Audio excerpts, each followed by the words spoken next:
a question where I want to ask Dino, because a lot of people always hear about a Bobo Ashanti. Seeing, and them don't overstand the Bobo Ashanti and the respect and the eyes to Bobo Ashanti of African people and a general. Can they explain to them who is Charles Edwards, who is Prince Emmanuel?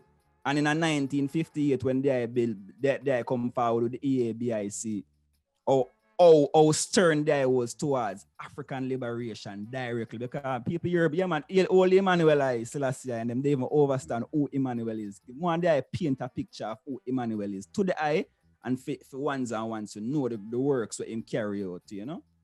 Mm-hmm. Well, as I said earlier, the Honorable King Emmanuel Charles Edwards is our worthy founder and leader of the Ethiopia Africa Black International Congress, as you say, the Bobo Ashanti Order. That 1958 is really the official starting, as he would put it, the official starting of the Congress. But from the 40s, as he would say, you know, he already and them struggle there, you know, defending human rights and justice. You really put it in a good angle, because again, as we talk of geopolitics, I did an interview there with Flacco on my channel it's about 2 months ago now. And Bingu Flacco referred to the Honorable King Emmanuel as one of our greatest politicians. So I said, why you say that? He said, well, I mean, King Emmanuel is the first amongst Rastafari to even pen and address the leaders of the world, you know, I mean, Jamaican government as well as the Queen of England. And I know that as well too, you know, because I've had the honor of meeting some of the elders, even some that have even made the transition, Elder Bonagees, Congo Rocky, pardon me, you know, different ones.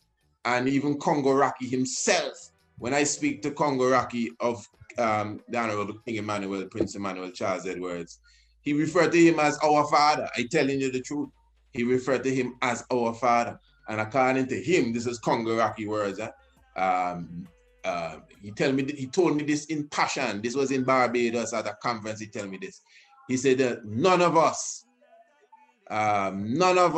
stand up for human rights and redemption like our father, Bongo Eddie, as King Emmanuel is talking about, really. So as I said, 1958, you know, that thing that happened, I know we speak about Coral Gardens a lot and we should speak of it more. But also in 1958, another atrocity of high levels took place with what is referred to as the first Nyabingi. It is King Emmanuel that hold the first official Nyabingi in Jamaica. And I wasn't there, but I'm only working not only with what the elders say, because I mean, to be very honest, there are few that for one reason or the other, it could be dogmatic to disagree with that, you know. Obviously, we've been binging in the bush long time, man, you know, out of the sight of people.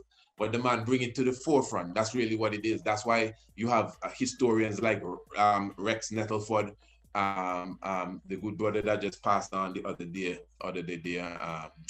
You have Leonard P. Barrett, and I can't remember one of the brother's name. But anyway, highly respected historians that would have explained that in 1958, you know, we had the first Nyabingi at Bakawal, which was held by the Honorable King Emmanuel Charles Edwards. And after that, you know, the police came on and there was a lot of brutality that was meted out. In fact, Prince Emmanuel himself, it was said that, and this is coming from the historians, even Bongo Flacco said that the last time. He's saying that what amazed a lot of ones was that King Emmanuel gets so much blood and not one bone was broken. And they even break the riot button in him. One button was broken 3 times till they said that they keep that riot button in a glass case at one of the police headquarters to show the trainees that, hey, you see this here broke up in a man, King Emmanuel or Prince Emmanuel, and this man, you know what I mean, still around up to now. In fact, do you know that the ambulance came for him, but the ambulance took him to the morgue? Meaning, obviously, man feel well, dog, he done with, man. And they say when they opened the ambulance, he was sitting down. This is a real story, and Rex Nettleford I talking, not a Bobo telling me this. Although Bobo will tell you, but I'm showing you, you know what I mean, the source of the information then. So man, don't feel you're just making up some story and trying to, you know what I mean, convince somebody of something. We ain't here to convince or con Larry or con nobody. So the point is really that still, that is really how the Congress began. And then from that time, he separated, once we call it separated, went up into different regions, you know, where Bobo Hill get established in the 70s too, and established a community, you know, that dealt with statical and churchical matters. So the Bobo Ashanti order is not just churchical, you know, it's statical. It is a government. King Emmanuel established a parliament and a committee, a 33 man and woman parliament. And of course, you know that this is a place where daily praises go up from your Psalms reading, your morning devotion. You know, of course, Sabbath is a principle within the Congress. First thing you see in the Constitution talks about the Sabbath. And as I said, you see the praises go up daily. Letters are constantly going out. There's not a head of state that came to Jamaica that didn't get a letter from King Emmanuel Charles Edwards dealing with, you know, our Freedom and Redemption International Repatriation, you know, the 10th of December, which not too long past, is Human Rights Day. So this is something that you hear King Emmanuel feature for a long time. Human rights and the rights for a man to return home. Just like nowadays we talk about reparation a lot. That agenda, when piloted by King Emmanuel, his outlook of that is repatriation first, reparation follow that.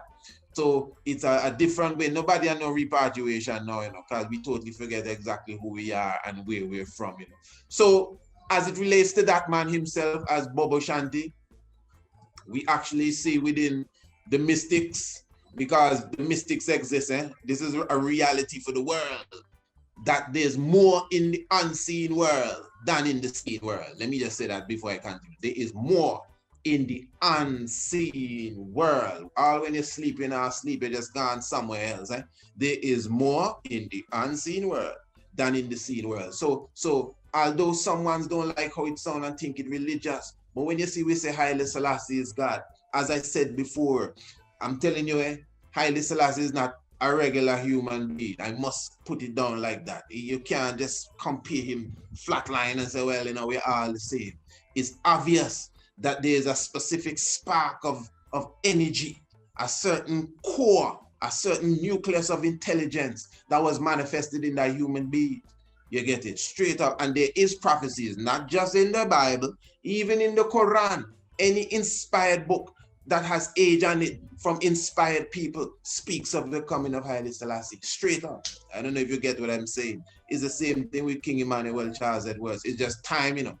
And not only time, we have taken the time to document it. That's why, you know, even if you go to my channel, you see several videos on the topic, books that we have written, documentaries that we have done, showing you that. That's why you'd hear Bobo Ashanti say King Emmanuel is the Black Christ, and we hold fast to that. So, you know, in a nutshell, definitely he's a mystic man. You know, when I went to Jamaica them several times, I speak to old people about King Emmanuel. He's an obvious man they got here. I say, yeah, man, he's an obvious man, you know, man, they can float and all kind of things. This is not Bobo telling me this, no. Regular old people. I ain't gonna get into the floating thing, but he is a mystic man and has performed some interesting mystic works. I'll leave it at that. Blessed love. Well, let me hear you say, man.